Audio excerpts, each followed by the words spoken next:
नमस्ते sir. Sir आज जो 234 डेज होने जा रहे हैं आपको बैठे हुए, क्या कहना चाहेंगे आज आप सुबह? सबसे पहले तो मेरी तरफ से सभी को राम राम, सत श्री अकाल, सलाम अलैकुम। आज धरने का हमारा 234 दिन है और हम जनता को यही कहना चाहते हैं कि धरना आपका परमानेंट लगा हुआ है और ज़्यादा से ज़्यादा जनता आने की कोशिश करो और यहाँ पर जो है वो हमारा सहयोग करो और यही संदेश है सबसे बड़ा। और सर क्या रणनीति है आप लोगों की आगे अपनी मांगे पूरी करने के लिए? आगे हमारा जो है वो यही रणनीति है कि भूख हड़ताल पे बैठ रहे हैं हम लोगों ने। अभी जल्द ही हम उस चीज़ का डिक्लेयर करेंगे जिसमें जो है वो अनिश्चित काल के लिए हम भूख हड़ताल पे बैठेंगे, जहाँ तो गवर्नमेंट मानेगी और अगर नहीं मानी तो फिर कुछ भी हो सकता। इतना लंबा टाइम हो गया है आपको बैठते हुए, आज 234 दिन होने जा रहे हैं। क्या क्या परेशानियाँ आई? परेशानी तो हमें बहुत आई, शुरू से ही लेकर के जो है लोगों ने इस धरने को बहुत तोड़ने की कोशिश की।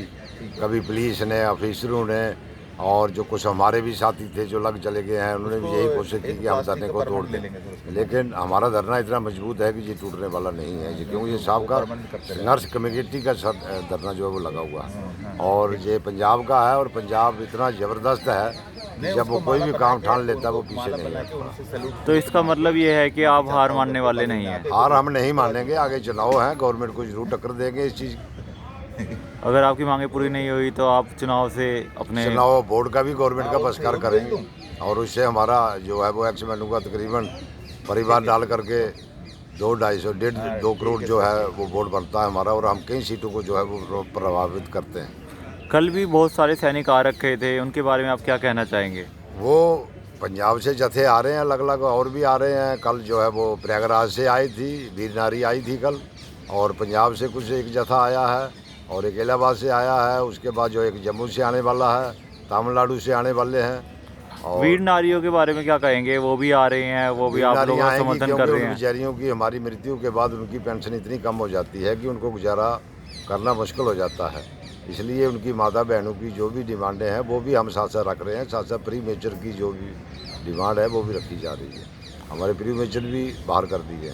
आप अपने भाइयों को क्या संदेश देना चाहेंगे यहाँ से? हम यही संदेश देना चाहेंगे कि ज़्यादा से ज़्यादा जनता आए और यहाँ आइए और धरने को कामयाब करिए। जो बाहर लोग जा रहे हैं ये रैली करते हैं और भाग जाते हैं और कुछ मांग आपकी रखते नहीं हैं। रैली से क्या होगा, पैसा इकट्ठा करते हैं और पैसा लेकर के खुद जो है वो, जो कल का एक वीडियो देखा हमने, उसमें एक पार्टी है, मैं नाम तो नहीं लूँगा, वो शराब पी रहे हैं, पार्टी कर रहे हैं, एंजॉय कर रहे हैं उनके पैसे।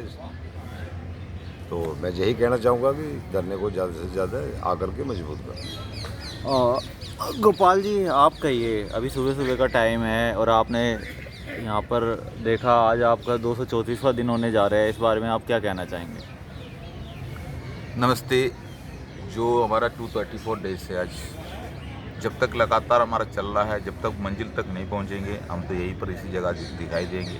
सरकार चाहे जो कानून लेकर आए, जो कि कानून का पालन करके हमने नौकरी कर रहा था, कानून का पालन करते हुए हम अपना हक मांग रहा है। आगे बढ़ रहे हैं आप कानून का पालन करते हुए? जो हम कानून नहीं तोड़ रहा है, लेकिन अगर सरकार हमारा छोटी सी एक मांग पूरी नहीं कर सकता है, हमने एक जुडिशरी कमेटी मांगा है, वो तक वो दे नहीं सकता है, तो फिर ऐसे कौन सा सरकार है, क्या बात कर रहा है। लेकिन उन्होंने क्या कर दी, हमें तोड़ के फेंकने के लिए हमारा ही सीनियर अधिकारियों का जो समर्थन में हमारा ही जो फेडरेशन जो हमने जो बहुत मुश्किल से बनाया था उसको, हम लोगों ने बनाया है इसको, जो कि सबका सैनिक संघर्ष कमेटी अपना एक बायलॉस बनाया हुआ है, अपना एक नियम बनाया हुआ है। उसके अंदर कोई अफसर को या कोई राजनीति को आने नहीं दिया।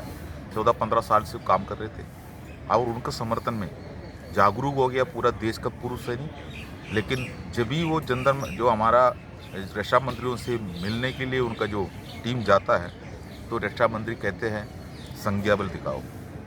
हाँ, सिर्फ आप लोगों का अपना ही प्रॉब्लम है, हमने सब दे दिया है। पे कमीशन में जो भी डिमांड रखा है, जो भी मांग सरकार से मांगा है, हम पूर्व सैनिकों का एक भी पैसा नहीं काटा है। हमारा सरकार ऐसा नहीं करता है, हम सेना का प्यार करता है। लेकिन अभी आप लोग हमसे मिलने के लिए आया है, तो फिर आप लोग अपना संज्ञा बल दिखाइए। बिल्कुल वो सही कह रहा है, जो कि ये हमारा जो देश है, जो उस देश में ऐसे ही रूलिंग बनाया हुआ है, तो ऐसे में संज्ञा बल दिखाना इतना आसान नहीं था। सबका सैनिक संघर्ष कमेटी ने 15 साल से लड़ाई लड़ते यहाँ पर जो 2022 जो अपना नवंबर का महीने में जो यहाँ पर 14 तारीख को इकट्ठा हुआ, तब कुछ लोग यहाँ मिले थे, संघर्ष समिति के साथ में हाथ मिलाया। उसके बाद 20 फरवरी को यहाँ पर देखा बहुत बड़ा भीड़। उसके बाद हम लोगों ने अनिश्चितकालीन आंदोलन रखा। उसके बाद ND तिवारी भवन में 9 अप्रैल को हम लोग ने अपना फेडरेशन ऑफ वेटरन एसोसिएशन बनाया। मतलब अब सरकार को हमने बताया, जो हमने संज्ञा बल नहीं है, हम संगठन का बल भी दिखा दी। लेकिन संगठन पे हमारा सबका सैनिक संघर्ष कमेटी ने कोई पद नहीं लिया, इसलिए हमारा टांग खींचने में बहुत आसान हो गया। अर्जुन सिंह राठौर जैसा लोग इसका कमांड संभाला। बंद कमरा में चर्चाएं चलाते रहा, ओपन कैमरा में हम लोग यहाँ बैठ के जो धूप में हम पुलिस का और प्रशासन का साथ में यहाँ हमारा साथ में धक्काबाजी होते रहा। लेकिन हमारा मेमोरेंडम ड्रामा चलते रहा, लेकिन बंद कमरा में समझौता चल रहा था। और बंद कमरा में जो समझौता करने के लिए हमारा ही कोटा से सरकारी नौकरी पाया हुआ गैजेटेड अधिकारी 3, उसमें एक तो नेवी का है, 2 तो एयरफोर्स का है, सरकारी नौकरी कर रहा है। जो सरकारी नौकरी करने वाला कोई भी आदमी भारत सरकार के खिलाफ कोई नारा लगा भी नहीं सकता है, अब सब जानता है, सब दुनिया जानता है। लेकिन उन्होंने भी इसके अंदर पद लेकर इसके अंदर घुसा। उसके बाद फेडरेशन को तोड़ने में पूरा जी जान लगा दिया। फेडरेशन एक किनारा हो गया। मतलब यही रहा कि मेहनत आप लोगों ने करी और कोई और ले गया सारी चीज़ें उठा के, और एक दूसरे पे आरोप भी लगाए गए। इस बारे में आप क्या कहना चाहेंगे? नहीं, हम लोग मेहनत किया ये नहीं बोल रहा हूँ, हमने मेहनत कर रहा है तो हमारा साथ देता है जिस जवान ऑल इंडिया लेवल से साथ दिया है। इसके अंदर कमियां कहाँ से आया मैं आपको ये बता रहा हूँ।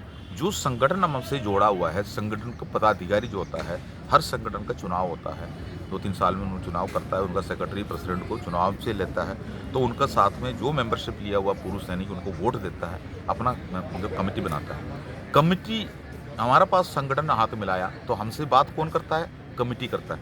अगर कमेटी का जो सामने जो बैठा हुआ है उनका अंदर हम लोगों ने क्या बोला है, हमारा इसमें अफसर नहीं होना चाहिए, राजनीति नहीं होना चाहिए, ये दोनों बाहर छोड़ना पड़ेगा। 75 साल से हम लोग उसको ऊपर हमें बहुत झेलना पड़ा उसी की वजह से। लेकिन जो हाथ मिलाया हुआ जो संगठन है, उसका पदाधिकारी जो ऊपर जो रहता है, एग्जीक्यूटिव कमेटी, प्रेसिडेंट, सेक्रेटरी वगैरह, उनका मन में लालच आ गया, उनको साथ में अफसर भी चाहिए। उनका मन में ये लालच आ गया, उनका साथ में राजनीति भी चाहिए। इसलिए ऐसे लोग अपना राजनीति के लिए जो अर्जुन सिंह राठौर का साथ में जो मिल गया, उसके बाद फेडरेशन बना हुआ, फेडरेशन को तोड़ने में लगा। लेकिन मैं अभी भी बता रहा हूँ, जो संगठन हाथ मिलाया है, उस संगठन के अंदर जो भी मेंबरशिप लिया हुआ है, वो लोग इनोसेंट है, उनको कुछ भी नहीं पता उसके बारे में, जो कि उन्होंने चुनाव करके उनको जिता के भी रखा है और अपना महीने का मेंबरशिप दे के जो उनको ताकत भी बना रहा है। लेकिन उनका साथ में उनका एग्जीक्यूटिव कमेटी ने ही उनको छल कर रहा है, जो कि जंतर मंतर पर हमारा जो आंदोलन चल रहा है, हमारा 14-15 साल से हमारा नारा यही है, हमारा में कोई भी अधिकारी, कोई भी राजनीति नहीं आएंगे। और बाहर से लोग बोलता है, कई लोगों ने कमेंट्स करता है, सब इकट्ठा होकर लड़ना चाहिए। तो हम बता रहा हूँ, इकट्ठा होकर लड़ने के लिए हम तैयार हैं, लेकिन राजनीति को छोड़ दो, अधिकारी को छोड़ो, आइए जंतर मंतर पर हम मंच और मांगे की तरफ देखो, राजनीति छोड़ करके मांगों की तरफ देखना चाहते हैं आप देखो, लोग। हम देश का सेवा किया है, उस टाइम पर हम सैनिक थे, उस टाइम पर हमें कोई भी ऐसा कोई गारंटी नहीं है जो हम लोग रिटायरमेंट होंगे। सेना के अंदर जो भी सर्विस कर रहा है, मैं आपको बता रहा हूँ, जो आम पब्लिक को इसके बारे में पता नहीं, किसी एक जवान अपना घर से छुट्टी काट के जाता है तो उसी ने एक बार भी उसने अगर मुड़ के देखा है, उसका मन में वो सोचता है वापस आएंगे कि नहीं, उसको कोई गारंटी नहीं है। वो अपना माँ बाप का चेहरा और बच्चे का चेहरा, अपना पत्नी का चेहरा देख के दोबारा मुड़ के देख के वो जाता है तो उसका मन में वो सोचता है वापस आएंगे कि नहीं, कोई गारंटी नहीं है। ऐसी नौकरी करके ऊपर वाला ने हमको रिटायरमेंट भी करा के हमको यहाँ बिठाया हुआ है। हमारा फ़र्ज बनता है उस सैनिकों को गुलामी से बाहर निकालने का, हमारा फ़र्ज बनता है कल वो आने के बाद आम पब्लिक के बीच में जो उनका ज़िंदगी जीने का। तो हमारा लड़ाई बहुत बड़ा तेज़ी से आगे बढ़ रहा था, हम ताकत से आगे बढ़ रहा था, फेडरेशन बना के आगे बढ़ रहा था, लेकिन हमारा बीच में ही छल करने वाला कुछ लोग ने वो काम करके दिखाया। वो हिंदुस्तान की हिस्ट्री है, पुराना टाइम की हिस्ट्री है। जो कोई जयचंद किसी भी जगह पर पैदा होता है, मतलब जन्म लेता है, लेकिन उसका अंत भी होता है, उसका अंत भी होता है। जो कि आप देखते हो पिछले जो 10-15 दिन के अंदर हम लोगों ने हमने उनको जूता मारा, हमने उनको जो बैनर लगा कर उनको जूता मारा। हमने क्या करूँ आप बताइए? हम उसको हार पहनाऊँ? ऐसे लोगों को हार पहनाऊँ? आप बताइए, कमेंट्स करके बताइए। हार पहनाना तो हार लेकर आकर पहनाता हूँ, या उसको ऊपर जूता मारूँ? लेकिन वो जूता का हकदार है, ये बोलने वाला 100 थे। जूता मारा जो है वो गलत है, ये बोलने वाले 1 थे। वो 1 कौन होता है? वो 100 कौन होता है? हम उस 100 आदमी का आवाज़ लेके यहाँ बैठा हुआ है। हम उस 1 आदमी जो बीच में बोलता है, वही तो हमारे हिंदुस्तान में पहले भी हुआ था। तभी तो हिंदुस्तान आज़ाद होने में काफ़ी देरी हुआ, काफ़ी लोगों को जान गंवाना पड़ा। जो कि ऐसे भी बीच में एक आदमी जन्म लेता है, लेकिन फिर भी हिंदुस्तान आज़ाद हुआ ना। उसी जैसा हम भी आज़ादी के होंगे, हमारा भी मांग सरकार मानेंगे, उसमें कोई शक नहीं होना है। एक होने के लिए हम तैयार हैं, एक होके लड़ने के लिए हम तैयार हैं, लेकिन अपना जगह से सोचो। अगर आप नौकरी कर रहा है, मेंबरशिप लिया है, आपने किसी संगठन में काम करते हुए किसी संगठन के अंदर आपने वोट देके किसी को बिठाया हुआ है, वो आप देखो वो जाके किस जगह पर समझौता कर रहा है। अगर ऐसे कर रहा है तो उनको बहिष्कार करो, अपने इस्तीफा दो उससे। इसी जैसा काम करके दिखाना, तब जयचंदों का कमी होंगे। लेकिन जयचंदों बढ़ के जाता है, जो उनके सहारा देने के लिए कई लोग पीछे रहता है। ऐसे सहारा नहीं होना चाहिए। इसलिए जो आपने अभी जूते मारे जिन लोगों को, आप ये कहना चाहते हैं जो धोखा करेगा उनके साथ ऐसा ही होना चाहिए? देखो, धोखा करने के लिए धोखा तो कभी कभी किसी को होता है, अनजाने में भी होता है, ट्रैप में भी करा जाता है। लेकिन ये जो जूता मारने वाला जो काम है ना, ये ट्रैप नहीं था। इन्होंने खुद ही जाके हमें बिक्री कर दिया। 30-45 लाख जो जैसे जवानों का जो एक टीम को ऐसे करने के लिए हम थोड़ी उनको जो जिम्मेदारी दिया हुआ है। उनका काम था, फेडरेशन ऑफ वेटरन एसोसिएशन बना है, 6 महीने के अंदर उसका रजिस्ट्रेशन कराना है। तो उन्होंने रजिस्ट्रेशन करने वाला काम नहीं किया, झूठ बोल के उसको दबा के रखा। और उन्होंने आर्थिक रूप से सरकार के साथ में मिलके, हमारा अधिकारियों को बात सुन के आर्थिक रूप से हमको कमज़ोर करने की कोशिश किया सबसे पहले। जो कि उन्होंने यहाँ पर बैठ के अपना रिसिप्ट बुक लगा के उन्होंने अपना पर्चियाँ काटा। उसके बाद उन्होंने अपना जो बैनर को खोल के वो चला गया, वो पैसा भी उनके पास चला गया। हम पैसे के लिए बात नहीं करता हूँ, लेकिन आंदोलन करने के लिए पैसा की ज़रूरत होता है। जो उसका बारे में जानता है, ऐसे पूर्व सैनिकों ने रिसिप्ट काटा हुआ है। जो हमने इस जगह पर बैठा हुआ है, इस जगह पर बैठने के लिए पैसा का ज़रूरत पड़ता है। जो आंदोलनकारी जो भी जो परमानेंट रहता है, उनका इस जगह पर दिल्ली के अंदर कोई अपना कोई मकान घर तो नहीं है, कहीं से आया हुआ है।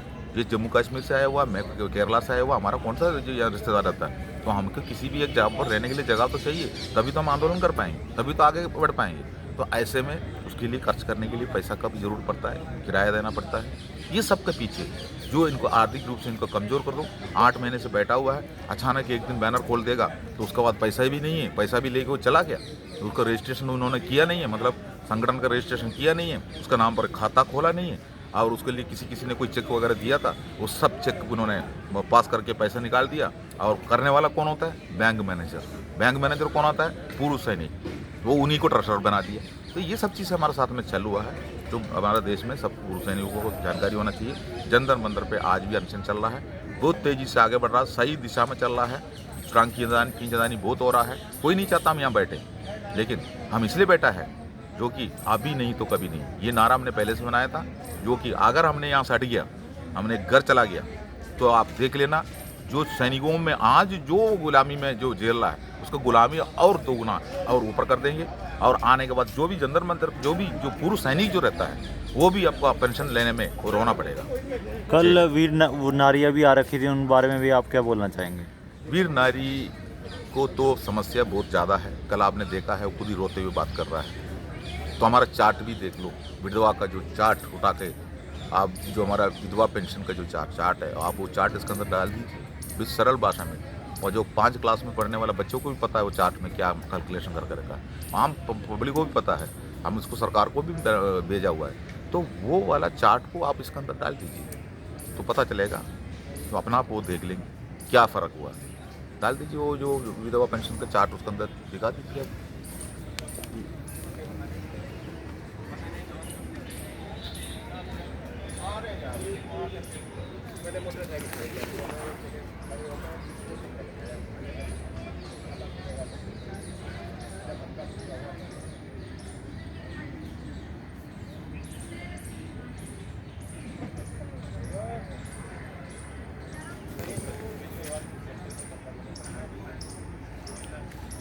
खड़े होके वो दे दो बस, एक बार बोल दो, दोनों मिल गए।